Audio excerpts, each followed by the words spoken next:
صبح صبح سعودیہ پہنچے کوئی 6 7 8 بجے ہوں گے. تو اب وہاں سے ہمیں کوئی پتہ نہیں تھا ہم نے کہاں جانا ہے کدھر جانا ہے. پھر میں بالکل ایک دم سے سمجھے سب کچھ بدل گیا میرا. پھر مجھے کچھ یہ سمجھ آ گیا کہ مجھے جو ایجنٹ ہے نا میرا اس نے تو مجھے بیچ دیا ہے.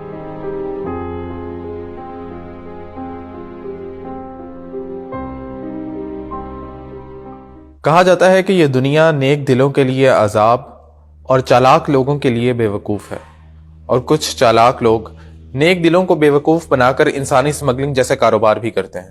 آج ہمارے ساتھ ایک مہمان موجود ہیں جن کی کہانی بھی کچھ زیادہ مختلف نہیں ہے. آئیے ان کی کہانی انہی کی زبانی سنتے ہیں. جی، میرا تعلق پنڈ دادن خان سے ہے. میں بیسیکلی ایک چھوٹے سے گاؤں میں رہتا ہوں.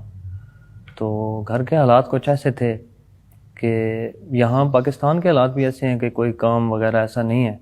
تو میں نے سوچا کہ کیوں نہ باہر جایا جائے. تو پھر میں میری بدقسمتی سمجھے کہ ایک ایجنٹ کے ہتھے چڑھ گیا. میں چڑھا کچھ یوں کہ کچھ اپنے جاننے والے ہی تھے جن کی اسے ہیلو آئی تھی. تو ان کے تھرو میری اس سے بات ہوئی. اس نے کہا کہ ٹھیک ہے میں آپ کو بھیجوں گا باہر.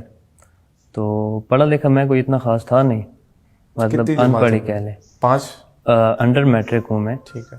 تو ڈرائیونگ چھوٹی موٹی آتی تھی مجھے، چھوٹی موٹی گاڑی چلا لیتا تھا. تو اس نے کہا کہ ٹھیک ہے میں آپ کو ڈرائیونگ کا ویزا دیتا ہوں سعودیہ کا. ہماری بات ہوگی، طے ہوگی. مطلب بیسیکلی وہ آپ سے کہنا چاہ رہے تھے کہ آپ کو ڈرائیونگ کی جاب ملے گی. ہاں جی. تو اس نے کہا کہ ایسا ہے کہ آپ نے ایک سعودی ہے، اس کی فیملی ڈرائیونگ کرنی ہے، گھر کی گاڑی ہے اس کی، وہ چلانی. تو سیلری ویلری اس نے کہی کہ آپ کو 2200 ریال سیلری ملے گی، مطلب کھانا پینا رہے سب کچھ انہی کا ہوگا، انہی کے ذمے ہوگا. میں نے کہا ٹھیک ہے اچھی بات ہے، اتنے پیسے تو یہاں پاکستان میں رہ کے نہیں بنتے. یہ کون سے سال کی بات ہے؟ یہ 2019 کی بات. 19 کی. تو آپ نے ویسے اندازہ لگایا تھا کتنے پیسے بنتے ہیں پاکستانی؟ 2200. تب کوئی قریب لاکھ روپیہ بنتا تھا پاکستانی سیلری نا. جو ہی ہماری بات ہوئی نا، اس نے کہا کہ پاسپورٹ آپ مجھے بھیج دیں، پاسپورٹ کے ساتھ آپ 1.5 لاکھ روپے بھیج دیں. پھر یوں ہوا کہ 2 ڈھائی 3 مہینے گزرے. پھر اس نے کہا کہ مجھے اور پیسے دو. اب پھر اس نے یہ کیا کہ وقفے سے تھوڑے تھوڑے پیسے ہم سے مانگتا رہا. کبھی 10,000 کبھی 20,000. آج یہ کروانا ہے، آج وہ کروانا ہے، آج آپ کا پاسپورٹ بھیجنا ہے، آج فلاں. مطلب روز کوئی نہ کوئی ڈرامہ چلتا رہا اس کا نا. تو پھر یہ ہوا کہ اس نے کہا کہ ویزے کا ایشو چل رہا ہے، وہاں کا ویزا نہیں ملنا سعودیہ کا. ہم نے کہا ٹھیک ہے. تب تک ہم مطلب پھنس چکے تھے. 2 ڈھائی لاکھ روپے اس کے پاس ہمارا چلا گیا تھا تھوڑے تھوڑے کر کے نا. تو پھر کہتے ہیں ریلیٹیو سے نہیں پوچھا کہ یہ تو مطلب بندے نے اتنے پیسے لے لیے ہیں؟ بات ہوئی ہماری تو انہوں نے کہا کہ نہیں پیسے آپ کے کھائے گا نہیں. اچھا اب ان کی جان پہچان کیسے تھی؟ ان کی بھی ایسی تھی کہ ان کا کوئی دوست جو ہے نا وہ باہر گیا اس کے تھرو. تب وہ خود بھی باہر ہوتا تھا، سعودی ہوتا تھا خود بھی. ایجنٹ خود بھی سعودی رہا ہے. تو وہاں سے آ کے وہ پھر اس نے باقاعدہ جو ہے نا اس کام کا آغاز کیا، بندے پھنسانے کا. تو پھر اس نے کہا کہ وہ والا ویزا تو اب نہیں مل سکتا، اب میں آپ کو بحرین کا ویزا دیتا ہوں. میں نے کہا ٹھیک ہے. مطلب پیسے دیے ہوئے تھے، کچھ کر نہیں سکتے تھے. آخر کار کرتے کراتے پھر وہ کووڈ آ گیا بیچ میں، مطلب سب کچھ بند ہو گیا کوئی. تو پھر اس کے پاس ایک اور اچھا موقع بھی تھا، بہانہ بھی تھا کہ جی اب تو کچھ نہیں ہو سکتا. تو پھر وہ یہ کہے کہ میں کر رہا ہوں. قریب 6 ماہ ایسے ہی گزرے ہمارے کہ اب حالات ایسے ہیں کہ یہ نہیں ہو سکتا وہ نہیں ہو سکتا. 6 ماہ بعد اس نے پھر کہا کہ اب آپ کو بحرین والا ویزا بھی نہیں ملنا، کیونکہ وہاں پہ پابندی لگ گئی ہے، ویزے انہوں نے بند کر دی ہیں، پاکستانی نہیں جا سکتے. پھر اس نے کہا کہ سعودیہ کے ویزے اب پھر کھلے ہیں، میں آپ کو دوبارہ سعودیہ کا ویزا دیتا ہوں. ہم نے کہا ٹھیک ہے آپ دو، کیونکہ پھنسے ہوئے تھے، کوئی اور چارہ نہیں تھا. 2 ڈھائی ماہ بعد اس نے مجھے واٹس ایپ پہ پکچر بھیجی میرے پاسپورٹ کی کہ یہ تمہارا ویزا لگ گیا ہے. تو پکچر بھیجنے کے ساتھ کال کر کے رونے لگ گیا کہ نقصان ہو گیا مجھے بہت. میں نے جو پیسے پہلے لگائے ہوئے تھے آپ کے ویزے کے وہ سب میرے تو اب ضائع ہو گئے ہیں، مجھے ویزا نہیں ملا تھا. تو اب یہ ویزا تھوڑا مہنگا ہے. اس نے وہ والا ویزا پھر ہمیں 4.5 لاکھ کا کہا. وہ کرتے کراتے یہ کہ ٹکٹ ہوگی میری. صبح سعودیہ پہنچے کوئی 6 7 8 بجے ہوں گے.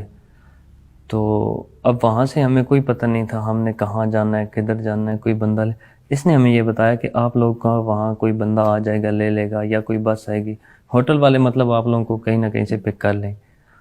تو ہم لوگ وہاں اترے, ایئرپورٹ سے باہر نکلے, وہاں پہ ہمیں کوئی نہ جان پہچان نہ کچھ. تو اب کھڑے ہو گئے ہم لوگ, اپنے پاسپورٹ ڈاکومنٹس وغیرہ ہاتھ میں پکڑے ہوئے ہیں. تو کوئی 1.5-2 گھنٹے ہمیں وہاں پہ انتظار کرنا پڑا. 1.5-2 گھنٹے بعد ہماری بس آ گئی ہوٹل والوں کی. اچھا, تو وہ بس ہمیں آپ کو ویسے کیسے پتہ چلا کہ ہمارے ہوٹل کی بس؟ وہ کوئی سعودی تھا, وہ خود آیا تھا وہاں پہ, پاسپورٹ وغیرہ دیکھ رہا تھا. اس نے پاسپورٹ دیکھے, اس نے کہا کہ آپ لوگ اس بس میں بیٹھ جاؤ.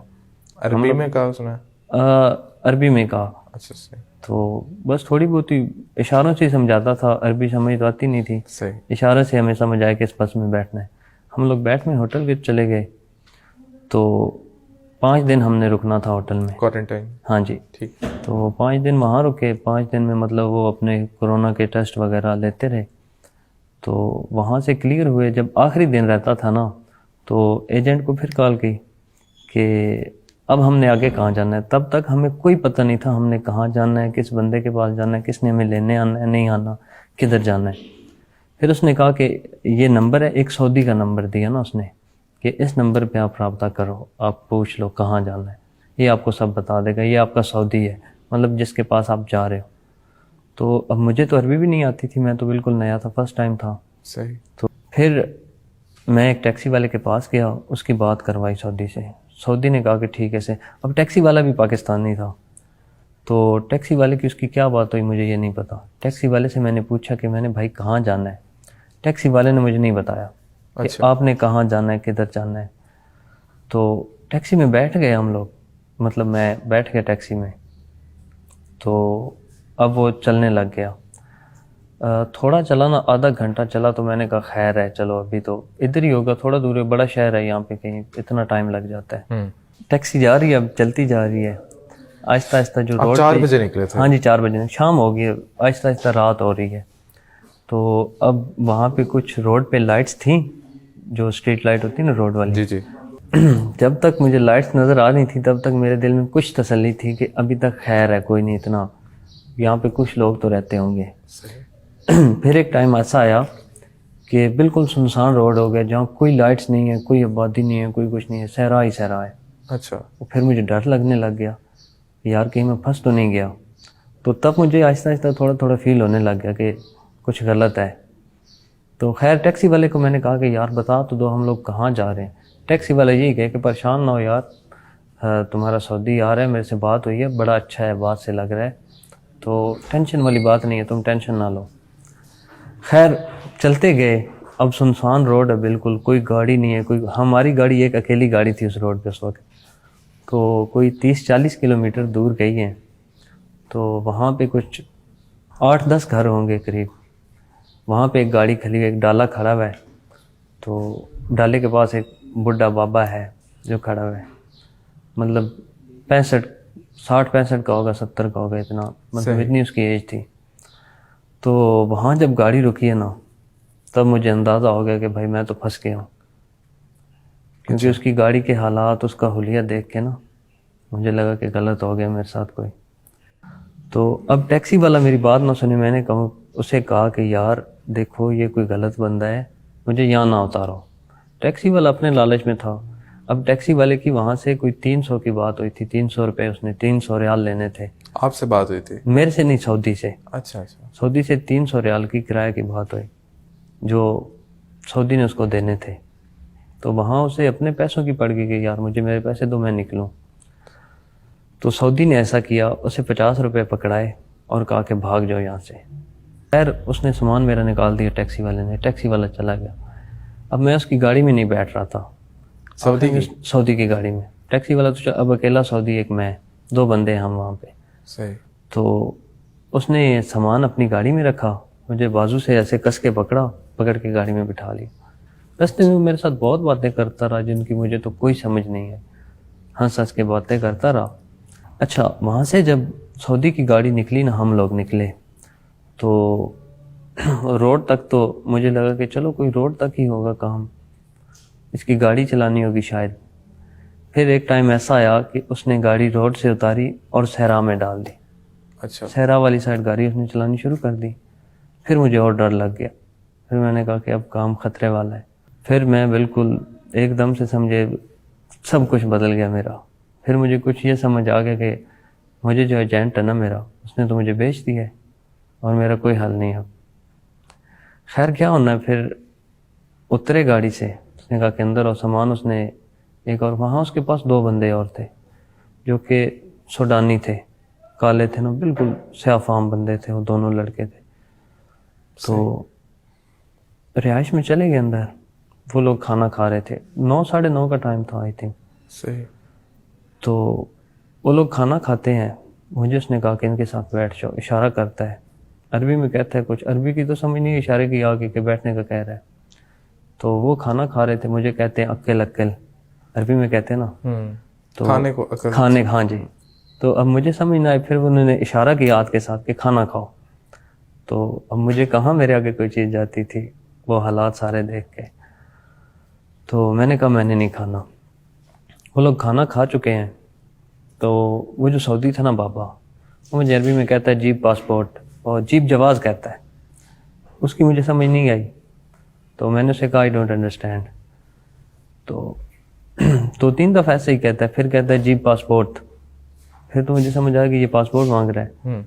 تو اب تھوڑی بہت ہی مجھے کچھ آتی تھی, میں نے کہا معافی, پاسپورٹ نہیں ہے. وہ بہت غصہ ہو گیا میرے پہ. میں نے فیصلہ پھر یہ کیا کہ یہاں سے بھاگ جاؤں, روڈ کی طرف بھاگوں. اب روڈ وہاں سے 3-4 کلومیٹر دور تھا. وہاں سے میں نے بھاگنا سٹارٹ کیا ہے. بھاگتے بھاگتے اتنا بھاگا ہوں کہ بالکل میرا گلا خشک ہو گیا, سانس آنا بھی ایک دفعہ بند ہو گیا تھا, اتنا بھاگا ہوں میں. بھاگتے بھاگتے اب روڈ تھوڑا دور تھا, یعنی نظر آ رہا تھا روڈ, اور روڈ سے پھر مجھے ایک گاڑی نظر آئی, بڑی گاڑی تھی, لائٹ سے پتہ چل رہا تھا کہ بڑی گاڑی ہے, کوئی ٹرالر ٹائپ ہے کوئی ایسی. تو دل میں یہ دعا کر رہا ہوں کہ اللہ کرے میں اس کے پاس پہنچ جاؤں اور یہ روک لے, اور ساتھ یہ بھی دعا کر رہا ہوں کہ یہ پاکستانی نکلے, کیونکہ جو میری بات سمجھ سکے گا, اس کے علاوہ تو کوئی بندہ سمجھے گا نہیں کہ یہ کیا چاہتا ہے, کون ہے, کدھر سے آیا ہے. خیر روڈ تھوڑا دور رہا نا جب, تو اچانک سے پیچھے لائٹس آئی ہیں گاڑی کی. اچھا. پیچھے دھول ہی دھول ہے, مٹی مٹی ہے, فل سپیڈ میں گاڑی آ رہی ہے پیچھے. میں پھر رک گیا ہوں, میں نے کہا اب تو مر گیا ہوں, اب کوئی آپشن نہیں, آگے بھی نہیں بھاگ سکتا. تو میں رک گیا ہوں. ایک دفعہ میں وہاں لیٹا ہوں, ایک چھوٹا سا ریت کا ٹیلا تھا وہاں, اس کے پیچھے ہو کے لیٹا ہوں, لیکن وہاں سے بھی نظر آ رہا تھا. میں نے کہا کوئی فائدہ نہیں ہے لیٹنے. ذہن میں یہی تھا کہ یہ پتہ نہیں اب مار دے گا, کیا کرے گا میرے ساتھ, مجھے کچھ پتہ نہیں تھا. خیر میں وہاں پہ کھڑا ہو گیا ہوں. تو سعودی کی گاڑی سپیڈ میں آئی, اس نے روکی ہے, اس نے شیشہ نیچے کیا ہے. تو مجھے کہتا ہے وین رو, عربی میں کہتا ہے. کیا کہتا ہے؟ وین رو, یعنی کدھر جا رہے تھے. اچھا. تو اس کی تو مجھے سمجھ آ رہی کہ وہ کیا کہہ رہا ہے. اب مجھے جواب کا نہیں پتا تھا میں نے کیا جواب دینا ہے. تو بس میرے منہ سے اتنا نکلا کہ I am just walking, walk کر رہا ہوں. تو غصے میں اس نے کہا کہ گاڑی میں بیٹھ جاؤ. گاڑی میں بٹھایا اس نے, گاڑی موڑی, تو موڑ کے وہاں واپس چلتا ہے نا, ایک ہاتھ اس کا اسٹیئرنگ پہ ہے اور دوسرے سے اس نے مجھے مارنا شروع کر دیا. اچھا. تو ساتھ ساتھ عربی میں بہت کچھ کہہ رہا تھا, کسی غصے میں نا, پتہ نہیں گالیاں نکال رہا تھا, کیا کہہ رہا تھا. تو مارنا سٹارٹ کر دی ہے. پھر ایک بات اس کی سمجھ آتی تھی, موت موت کہتا تھا جو. اچھا. یہ بات مجھے سمجھ آتی تھی. تو اس کے علاوہ مجھے اس کی کوئی بات سمجھ نہیں آتی تھی کہ وہ کیا کہہ رہا ہے, کیا نہیں کہہ رہا مجھے. تو وہاں پہنچے ہیں, اس کے پاس جو 2 بندے تھے نا, انہوں نے کہا کہ اسے پکڑ کے مارو. اب وہ لوگ بیسیکلی وہ جو سوڈانی تھے, وہ لوگ شریف تھے, اور وہ بھی مجبور تھے, کیونکہ ان کی ہر چیز اس کے پاس تھی, وہ کہیں آ جا نہیں سکتے تھے. مطلب شکل سے وہ اسے کہیں کہ چھوڑو دفعہ کرو, جو بھی ہوئے چھوڑ دو. خیر وہ کہیں نہیں, تلاشی لو. پھر میرے بیگز کی تلاشی لی گئی. تو اب کے بعد پاسپورٹ اس میں نہیں تھا, کیونکہ میں نے نکال دیا ہوا تھا. اور پاسپورٹ میں نے شلوار قمیض پہنی ہوئی تھی, تو میری شلوار میں بھی ایک پاکٹ تھی. پاسپورٹ تب میں نے وہاں رکھا ہوا تھا. پاسپورٹ بڑا ڈھونڈا اس نے, ایک ہی بات کہی کہ پاسپورٹ تمہارے پاس ہے, پاسپورٹ دے دو. میں ایک ہی بات کہوں کہ پاسپورٹ میرے پاس نہیں ہے. تو خیر بہت ڈھونڈنے کے بعد اسے نہیں ملا پاسپورٹ. میرا موبائل وغیرہ لے لیا تھا اس نے, موبائل وغیرہ سب کچھ, باقی جو اسے ملا تھا, والیٹ, موبائل, اس نے وائلٹ میں میرا آئی ڈی کارڈ تھا, کووڈ والا کارڈ تھا, مطلب جو ویکسینیشن والا کارڈ نہیں ہوتا وہ والا, اور کچھ پاکستانی پیسے تھے. باقی جو سعودی ریال تھے نا وہ میری جیب میں تھے. صحیح. 2-3 دن گزرے, پھر 2-3 دن بعد اس نے میری پاکستانی سے بات کرائی, اور یہ وہی پاکستانی جو ٹیکسی میں بیٹھتے وقت مجھ سے بات کر رہا تھا. صحیح صحیح صحیح. تو پہلے تو میں اس پہ بہت غصہ ہوا کہ تم نے میرے ساتھ بڑا یار ظلم کیا ہے, تم نے مجھے کیوں نہیں بتایا, تم نے مجھے سیدھی بات بتانی تھی. 2-3 دن ایسے ہی وہ غصے سے لے کے جاتا رہا, کام کرتے رہے ہم لوگ. آپ کی صبح سے بات شام. کروائی اس نے؟ تو اس نے بات کروائی میری پاکستانی سے. میں اسے بہت غصہ ہوا پہلے تو کہ تم نے ظلم کیا. اس نے کہا کہ میرا قصور نہیں ہے, تمہیں جو تمہارا ایجنٹ ہے نا اس نے بیچا ہے. اچھا. اس نے جو بھی کیا جیسے بھی کیا اسے پتہ ہے, مجھ سے نہ پوچھو, میرا کوئی قصور نہیں ہے. میرا کام تھا تمہیں اس تک پہنچانا, اچھا باقی سارا قصور جس کے تھرو تم آئے اس کا ہے, میرا نہیں ہے. اچھا. میں نے اسے کہا کہ یار اس نے موبائل بھی لے لیا ہے, میری کسی سے بات بھی نہیں ہو رہی, تم کچھ کرو.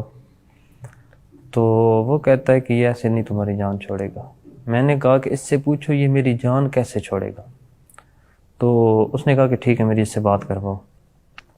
میں نے بات کروائی تو وہ کہتا ہے کہ میں اسے چھوڑوں گا نہیں, میرا نقصان ہے. اچھا. تو یہ کام کرے گا, اسے یہاں کام کرنا پڑے گا, میں چھوڑ نہیں سکتا. پھر اس نے کہا کہ ٹھیک ہے میری اس سے بات کرواؤ. میں نے اسے کہا کہ یار اس سے پوچھو, اسے کچھ چاہیے, پیسے چاہیے, میں کہیں سے بھی کروا لوں گا, میں کچھ بھی کروں, لیکن میں یہاں نہیں رہ سکتا. رہنے لائق جگہ نہیں تھی, کیونکہ وہ خود تو اپنی سائڈ سو جاتا تھا. ہماری اتنی سائڈ تھی سمجھے جتنا یہ ٹیبل کر لیں. 3 بندے بمشکل آتے تھے اور تینوں نے وہیں سونا ہے, صحیح اور باقی ان کا جو سامان گند شند سب وہیں ہے. صحیح. تو مطلب بہت خستہ حال تھا اس جگہ کا. میں نے اس کی پاکستانی کی منت کی کہ یار تم اور کچھ نہیں نہ کر سکتے, تم ایک چھوٹا سا احسان میرے پہ کر دو. اس نے کہا بولو. میں نے اسے گھر والوں کا نمبر دیا, ابو کا نمبر دیا. اسے کہا کہ اس نمبر پہ رابطہ کہیں سے بھی کیسے بھی کرو اور انہیں بتاؤ کہ جو مسئلہ ہے انہیں مطلب سب بتاؤ. اس نے بات کی, اس نے بتایا کہ ایسے ایسے سعودی کے پاس ہے, اور اس نے سارا گھر والوں کو تو بتا دیا جو مجھے نہیں. اس نے کہا کہ سعودی تو نہیں چھوڑتا, سعودی تو سمجھیں آپ ایسا سمجھ لیں کہ اس نے اغوا کر لیا یا پچھلے بندے نے بیچ دی ہے. اب جو اس کے پیسے لگے ہوئے ہیں نا, جو اس نے اس ایجنٹ کو دیے ہوئے ہیں, وہ آپ لوگوں نے دینے ہیں, وہ آپ لوگ دو گے تو وہ چھوڑے گا. اچھا. گھر والوں نے کہا کہ یار ہم لوگ اب کہاں سے کیسے دیں, لیکن پھر بھی تم ہماری ایک بار بات کراؤ اس سے, صحیح. ہمارے بیٹے سے. ہمیں تو ایسے تمہاری باتوں پہ نہیں یقین ہے, ہمیں کیا پتا کہ کہاں گیا ہے کہاں نہیں گیا, ہمیں کچھ نہیں پتا. پھر اس نے کال کی سعودی کو, تو وہاں اس نے موبائل سپیکر پہ لگایا. اچھا. تو دوسرے فون سے شاید پاکستان بات کی, کال کی. تو تب جا کے 5-6-7 دنوں بعد میری گھر بات ہوئی. گھر والے سب رو رہے کہ کدھر گئے ہو, زندہ ہو مر گئے, ہمیں تو کوئی خبر نہیں. میں نے انہیں بتایا کہ میرے ساتھ تو ایسے ایسے حالات ہو گئے. صحیح. تو وہ ان پہ اور ڈبل پریشانیاں. میں نے جب بتایا کہ میں پچھلے 4-5 دنوں سے ان حالوں میں جی رہا ہوں, تو ایسے ایسے یہ میرے ساتھ سلوک کر رہے. پھر ماں باپ تو ماں باپ ہوتے ہیں نا, ماں باپ کو تو اپنی اولاد بہت پیاری ہوتی ہے. انہوں نے کہا کہ ٹھیک ہم کچھ کریں گے. پھر سعودی سے ان کی بات ہوئی. سعودی نے کہا کہ 4,000 ریال میں لوں گا تب اس کی جان چھوڑوں گا. اگر آپ نہیں دے سکتے تو جب تک اس کا ویزا ہے تب تک تو اسے یہاں کام کرنا ہی پڑے گا. صحیح. تب تک اس کا کوئی اور حل نہیں ہے, اسے کام ہی کام کرنا. اور پھر وہ چاہے تو آگے ویزا آگے لگوا سکتا تھا. مطلب اس نے پاکستان تو اپنی, اگر میرا پاسپورٹ اس کے پاس چلا جاتا تو پھر میں اس کی مرضی پہ تھا, مجھے بھیجتا نہ بھیجتا, اپنے پاس رکھ لیتا, ویزا آگے لگواتا جاتا. صحیح. اس کی مرضی تھی وہ. پھر میرے گھر والوں کی بات ہوئی. ابو کا دوست تھا ایک ادھر ہی سعودی میں, ریاض شہر میں. اچھا. اس سے بات ہوئی. کیسے؟ یہاں سے کال کی نا, انہوں نے بتایا اسے سارا کہ ایسے ایسے میرا بیٹا, گھر والوں نے اسے بتایا؟ ہاں جی, ٹھیک ہے. کہ ایسے ایسے حالات ہو گئے, ایسے ایسے پھنس گیا ہے, تم کچھ کرو. تو اس نے کہا ٹھیک ہے. اب ساتھ میں ایک اور ہمارا رشتہ دار ہے, دور کا رشتہ دار ہے نا, تو اس سے بھی بات کسی نے کی کہ ایسے ایسے وہاں پھنس گیا ہے. اب اس نے سعودی کو کال کی, وہ کافی عرصے سے 15-20 سال سے سعودیہ میں رہ رہا ہے. اس نے سعودی کو کال کی, اس نے سعودی کو دھمکی دی کہ تم اسے چھوڑ دو ورنہ میں پولیس بلاؤں گا. صحیح. سعودی اور آگ بگولا ہو گیا. سعودی نے کہا تم کیا بولو گے, میرے اپنے بیٹے ہیں, خود شرطے ہیں, خود پولیس میں ہیں, اچھا تو میں اسے ایسا غائب کروں گا تم لوگ ساری زندگی ڈھونڈ نہیں پاؤ گے. خیر کیا ہونا ہے, پھر جو ابو کا دوست تھا اس نے سعودی کو کال کی, اس نے اس سعودی کی ایک سعودی سے بات کروائی. اچھا سعودی ایک دوسرے کی آپس میں بہت سنتے ہیں نا, صحیح. تو مانتے ہیں بہت. وہ کوئی پتہ نہیں پولیس میں تھا, کوئی آفیسر تھا یا جو بھی تھا, اس نے اسے کہا کہ ایسے ایسے ایسے چھوڑ دو, تمہیں جو چاہیے مل جائے گا. اس نے کہا کہ مجھے 4,000 ریال دے دو, اسے لے جاؤ. صحیح. تو انہوں نے کہا ٹھیک ہے. تو کرتے کراتے 4-5 دن لگ گئے, پیسے شیسے آ گئے اس کے پاس. تو 4-5 دن اور لگ گئے, مطلب 2 ہفتے آلموسٹ ہو گئے. تو پیسے سے آ گئے اس کے پاس. اس نے پھر ایسا کیا کہ مجھ سے پاسپورٹ مانگا. اب ابو کا جو دوست تھا نا, اس نے مجھے کہا کہ اب اسے پاسپورٹ دے دینا. تو میری گھر بات ہوئی, میں نے بتایا کہ ایسے ایسے میں نکل آیا ہوں. تو اللہ کا شکر ہے کہ وہاں سے پھر نکلا. ابو کے دوست تھے, پھر ان کے پاس چلا گیا. وہاں قریب 1 ماہ رہا. مطلب ایگزٹ کا جو ٹائم ہوتا ہے نا وہ 2 ماہ ہوتا ہے. تو 2 ماہ کے 2.5 ماہ کے اندر اندر مجھے واپس آنا تھا. صحیح. تو وہ وہاں ماہ میں 1 ماہ رہا ہوں, رکا ہوں ان کے پاس. اس کے بعد میں گھر واپس آ گیا. باقی ایجنٹ جو ہوتے ہیں نا, جو آپ کو بھیجتے ہیں, بھیجنے والے ایجنٹ کو تو یہ نہیں دیکھتا کہ آپ کے پیچھے کیا حالات ہیں, آپ کن حالات سے گزر رہے ہو, آپ کیسے جا رہے ہو. اس کو اپنے پیسوں سے ہوتی ہے. آپ جہاں سے کرو, خود کو بیچو, جدھر مرضی سے کرو. وہ کہتا ہے میرے پیسے مجھے ملیں اور یہ بھاڑ میں جائے, جہاں جاتا ہے جائے, اس کے ساتھ آگے جو سلوک ہونا ہوتا ہو. حالانکہ ان کو سب حقیقت پتہ ہوتی ہے کہ آگے کیا ہونا ہے. تو ایک چیز اس میں مجھے بڑی حیرانی ہوئی جس چیز پہ سارے اس میں, وہ یہ تھا کہ آپ نے اندھا اعتبار کیا اور بار بار کیا. آپ نے ایجنٹ پہ پرٹیکولرلی اگر آپ دیکھیں, پہلے ویزے پہ آپ کا شک بڑھا کہ اس نے پیسے مانگے, پھر بھی آپ نے اعتبار کیا. پھر اس کے بعد ٹکٹس پہ, پھر اس نے دوبارہ مطلب کہاں پہ 3 لاکھ, پھر 4.5 لاکھ, پھر اس کے بعد 1.5 لاکھ لیدا. مطلب یہ کنٹینیوسلی یہ چیز ہوئی, لیکن آپ نے اعتبار کیا اس پہ. تو آپ کو کیا لگتا ہے کہ یہ جو ہمارے ہاں لوگ یوزلی اعتبار کر لیتے ہیں, یہ ایسا نہیں ہونا چاہیے, یا پھر کیا مجھے تو ایسا لگ رہا ہے کہ آپ بہت ہی سمپل انسان تھے کہ جس کو میں آپ کو بتاتا ہوں, کوئی بھی بندہ ہوگا نا, جب وہ کسی ایجنٹ کہتے چڑھے گا اس کا یہی حال ہوگا. ایجنٹ ایسا انسان کو کر دیتے ہیں, ان کے لیے ایسے حالات پیدا کر دیتے ہیں, مجبور کر دیتے ہیں بندے کو کہ اس کے پاس اور کوئی آپشن نہ ہو, اس کے پاس کوئی آپشن بچے ہی نہ. ایک تو سب سے پہلے ان کا کام ہوتا ہے کہ بندے کو آپ پہ اعتبار آئے. وہ اپنا اعتبار پہلے جماتے ہیں. جب اعتبار بندے کو آ جاتا ہے نا, تب پھر وہ اگلا سٹیپ اٹھاتے ہیں. پھر وہ جو ہے نا بندے کو پھنسانا شروع کرتے ہیں. بدقسمتی سے ہم ایک ایسے معاشرے کا حصہ ہیں جہاں پر کچھ شرپسند عناصر عام اور معصوم لوگوں کی اعتبار کا ناجائز فائدہ اٹھا کر انہیں اسمگل کرنے کی کوشش کرتے رہتے ہیں. ہمیں چاہیے کہ ہم اپنے معاشرے میں ہی اپنے نوجوانوں کو اپرچونٹیز پرووائڈ کریں تاکہ وہ اپنے ملک کے اندر رہ کر اپنے مستقبل کا سوچ سکیں.